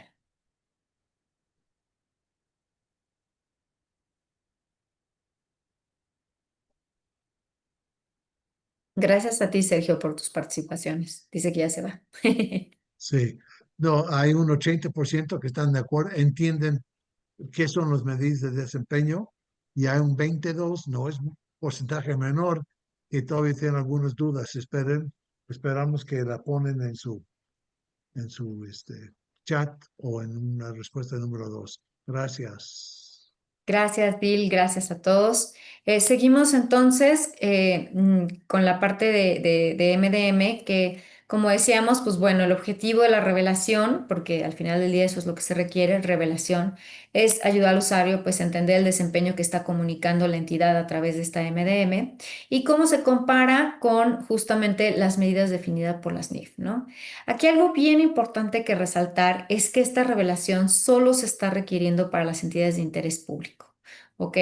Y en este caso lo que se le pide revelar es una declaración de que la MDM proporciona la visión de la MATO. Una descripción de esto, es decir, del desempeño financiero que informa, el cálculo, eso es súper importante, cómo se está calculando, qué le estoy sumando y qué le estoy restando, ¿no? La fórmula prácticamente, pero también una conciliación con el subtotal del estado de resultado indirecto el resultado integral más directo, ¿no? Es decir, si es con la utilidad de operación o es con la utilidad bruta, ¿con qué subtotal puedo compararlo de manera más directa? También la determinación del impuesto de la utilidad y el efecto de las participaciones no controladoras para cada partida revelada en la conciliación requerida.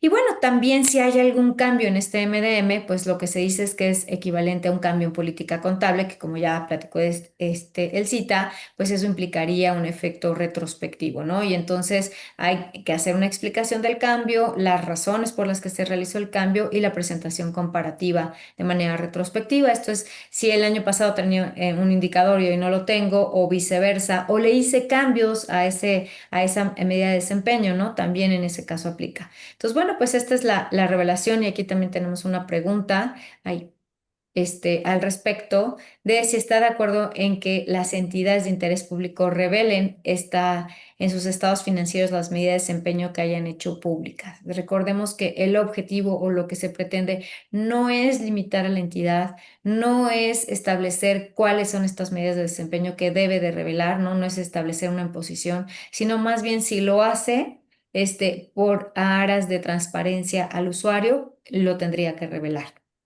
Si no está de acuerdo, pues favor de explicarnos las razones por las que no estaría de acuerdo. La L- pregunta 3 es, bueno, también si está de acuerdo en que solo se requiera la revelación de estas medidas de desempeño para las entidades de interés público. Recordemos que en las revelaciones ya se dividen, ¿no? En revelaciones generales dentro de las NIF, revelaciones generales y revelaciones aplicables solo a entidades de interés público. Se hace esta división, entonces estas justamente entrarían en las del segundo bloque, ¿no? Porque creemos que por definición, al hablar de se hacen en comunicados al público en general, pues creemos que es algo que hacen más las entidades de interés público que las que no lo son. Las que no lo son, pues sus tipos de usuarios son más como internos, ¿no? Más que externos. Pero si ustedes consideran que no, que sí debería de ser o que sí sería útil o que sí lo hacen, pues por favor háganoslo saber y con todo gusto estaríamos evaluando ese punto. Ya están votando bien, pero mientras terminen las votaciones, en los próximos 15 o 20 segundos, ustedes se acordarán que la SEC, the Securities and Exchange Commission en Estados Unidos, estableció reglas en su regulación SK hace muchos años para lo que ellos llamaban non-GAAP measures. Son iguales, esas son las mismas reglas, es decir, no te están diciendo lo que puedes o no puedes revelar, pero si lo vas a revelar, sobre todo en comunicaciones del público, dime cómo lo sacaste. Si quieres sacar la tira de operación sin depreciaciones, hazlo, pero dime exactamente qué estás haciendo para que yo pueda comparar con otro que está haciendo algo similar. Entonces, no hay limitaciones, como bien dijo Mari, pero lo que son es revelaciones necesarias y ya votaron muchos, ya no hay votaciones, entonces podemos ver que 90% están de acuerdo que si una EIP hace esas publicaciones en otros medios, debe incluirla en sus estados financieros. Qué bueno, 90%. Y 81% están de acuerdo que se restrinja a las EIP. Y curiosamente, entre los preparadores, algunos que a lo mejor no son EIPs quisieron hacerlo. Lo puedes hacer, ¿eh? No hay tampoco una prohibición. Simplemente no hay una obligación de hacerlo si no eres una entidad de interés público. Pero si lo quieres hacer, adelante. Perfecto, muchas gracias. Correcto. Gracias, Bill. Bueno, pues pasamos a la siguiente lámina. En este caso, recordarán que, bueno, pues estamos haciendo la alineación con la IFRS 18 de presentación de información a revelar en los estados financieros. Sin embargo, hay algunas cuestiones, tres puntos en particular, en los que no estamos alineados. La primera de ellas son las inversiones en asociadas, negocios conjuntos y subsidiarias no consolidadas como actividad principal del negocio. En este caso, la IFRS 18 establece que los ingresos, costos y gastos relacionadas con estas inversiones se presentan en la categoría de inversión si se contabilizan aplicando el método de participación o bien en la categoría de operación si no aplican el método de participación. Entonces, en este aspecto, bueno, recordemos que en las normas internacionales prevé que estas inversiones puedan registrarse tanto a costo como a valor razonable como por método de participación. Mientras que en las NIF solo prevemos método de participación y costos solamente para otras inversiones permanentes. Entonces, en este sentido, bueno, esa clasificación no nos será como tan útil. Y luego, en segundo caso, bueno, pues nosotros hemos considerado o le hemos dado más peso a la parte de que es su actividad principal y por eso la propuesta en el proyecto de la NIF B3 es que esos ingresos, costos y gastos relacionados se clasifiquen en la categoría de operación y no lo traigamos en la categoría de inversión por ser su actividad principal. Eso sería como la primera diferencia. La segunda tiene que ver con adquisiciones de negocio, con la ganancia en compra.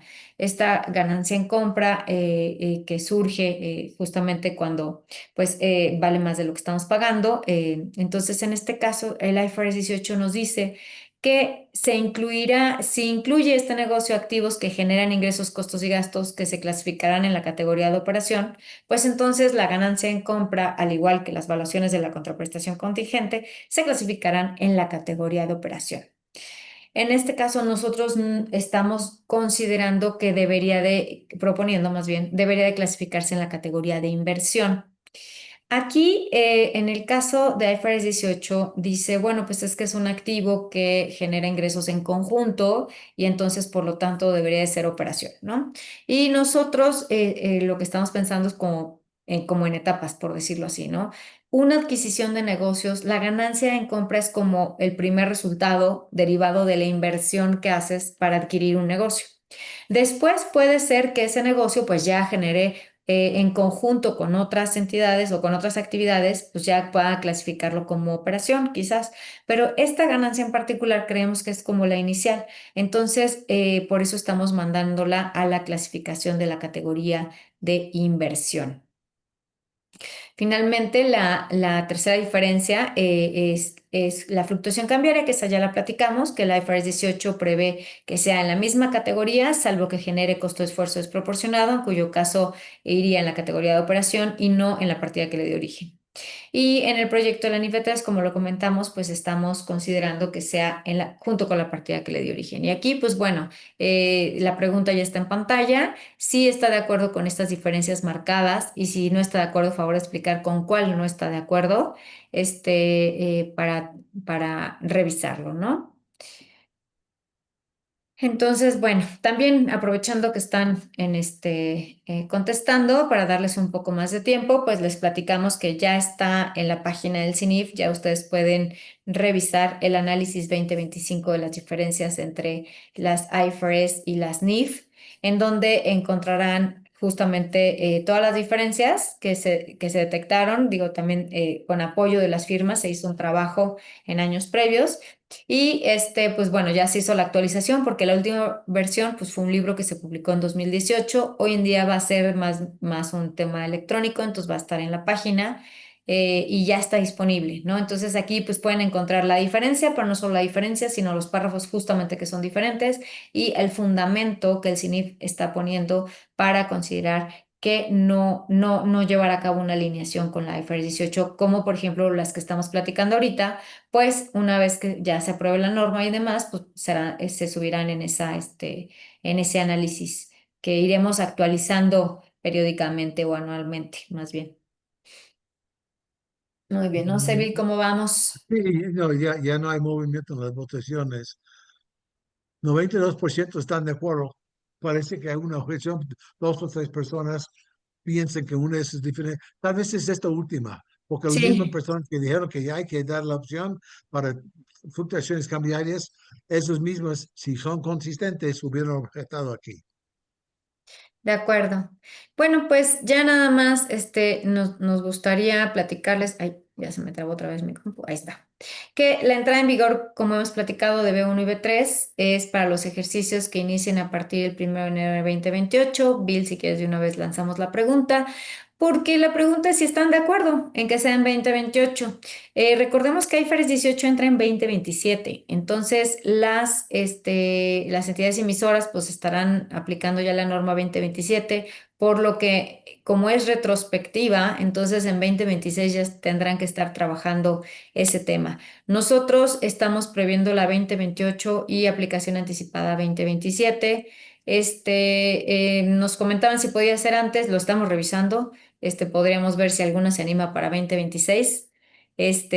Pero tenemos que, como les comentábamos, pues hay cambios consecuenciales que tendríamos que revisar el próximo año una vez que se aprueben la B1 y la B3. Eso cómo nos impacta en el resto de las NIF. Entonces estaremos haciendo una revisión el próximo año y pues modificando las normas en su conjunto para que puedan ya verse en consistencia con estas dos normas. Pero la buena noticia es que en el libro de NIF 2026 ya van a estar las NIF B1 y B3 aprobadas. Aparte de la norma actual, va a estar acompañada de estas normas que entrarán en vigor en 2028 para que ustedes puedan ya revisarlas, estudiarlas, ir haciendo todos los cambios necesarios en sistemas o en lo que tengan que hacer según la entidad. ¿Cómo vamos, Bill? También hay una pregunta por ahí, la 4 no, la 3. ¿Tiene algún comentario adicional sobre las propuestas de modificación al NIFE 1 o al NIFE 3? Si creen que hay algo que no estamos tocando y que a ustedes les parecería de interés en relación a estas dos normas, bueno, pues también, por favor, anótenlo y con gusto lo revisaremos. Si ya dejaron de votar, y lo que te puedo decir es que 91% están de acuerdo con 2028. Los que no están de acuerdo nos ofrecieron unos comentarios o en el chat o en la respuesta a la pregunta 2. Y respecto de comentarios adicionales, 76% dice que no, ya cubriste todo lo que tiene que cubrir, pero un 24% sí hay cosas adicionales que quisieran ver y analizar. Entonces, eso nos tiene que hacer llegar en sus cartas de comentarios, por favor. Perfecto, pues bueno, creo que de parte de la presentación esto sería todo y muchísimas gracias por su atención. No sé, digo, aquí yo voy a hacer un comercial, pero es la primera vez, de las primeras veces que estamos con el consejo y bueno, pues también si por ahí en el chat quieren anotar sus comentarios si les parecen bien estos foros o no, pues a lo mejor nos gustaría escuchar su opinión. Perdón. Muchas gracias, Elcita, ya. Te Hombre, dejo. gracias Mari, gracias Bill. Y bueno, mencionarles dos cuestiones. Una, que hubo cambios menores al estado de situación financiera y el estado de cambios en el capital, los cuales están mencionados en la norma B1. La verdad es que no los abordamos porque son más de forma que de fondo. Y sí, enfatizar que nos queda un pendiente que es el estado de flujos de efectivo. La norma internacional está por revisar este estado y por supuesto nosotros también, y sobre todo lo que quisimos hacer en principio, afianzar estos cambios relevantes al estado de resultados en cuanto a la clasificación de estas categorías, particularmente operación, inversión y financiamiento. Y posterior a ello, si es que finalmente, como estamos viendo la respuesta, terminamos pues aprobando y se termina emitiendo esta norma como vigente, trabajaremos en la norma de estado de flujos de efectivo para hacerla lo más consistente posible. Honestamente nos preocupa que hoy el estado de flujos de efectivo tiene aparentemente una clasificación, tiene las mismas categorías, las tres primeras categorías. No obstante, el contenido de esas categorías podría variar. Por ejemplo, el caso de adquisiciones de negocios, ya comentamos, en el estado de flujos de efectivo es en actividades de inversión donde se tiene que presentar pues los flujos de efectivo derivados o consecuencia de una adquisición. Pero en el estado de resultados, la ganancia en compra, hay propuestas de que se lleve por parte de la norma internacional, se propone que se lleve esto a operación. Entonces, esas cuestiones tenemos que pues, estudiarlas muy bien. No queremos causar confusiones, al contrario, al usuario de información, y eso lo estaremos trabajando el próximo año. Así como ya dijo Mari, los cambios consecuenciales que se derivan de estas normas que estaremos pues aprobando al final de este 2025. Por nuestra parte, pues agradecerles ampliamente el favor de su atención, su tiempo, sus comentarios. Nos llevamos un cúmulo de respuestas muy interesante porque estas las sumamos a a los otros foros. Como decía Bill, nuestra muestra creo que es buena, 600 personas, un poco más, y eso lo agradecemos mucho. Es un gusto haber estado con el sector. Gracias, Enrique, por tu apoyo para la realización del foro. Gracias Gracias, a Bill. ustedes. Gracias, Mari, por todo el apoyo en la presentación. Excelentes como siempre. Y bueno, sin duda, un gusto estar con ustedes. Muchas gracias a todos por acompañarnos y gracias a todo el CIMIT. Y pues pronto les avisamos de algún otro foro. Muchas gracias. Gracias, que estén muy Gracias. bien. Hasta la Excelente próxima. noche. Gracias. Hasta luego. Gracias.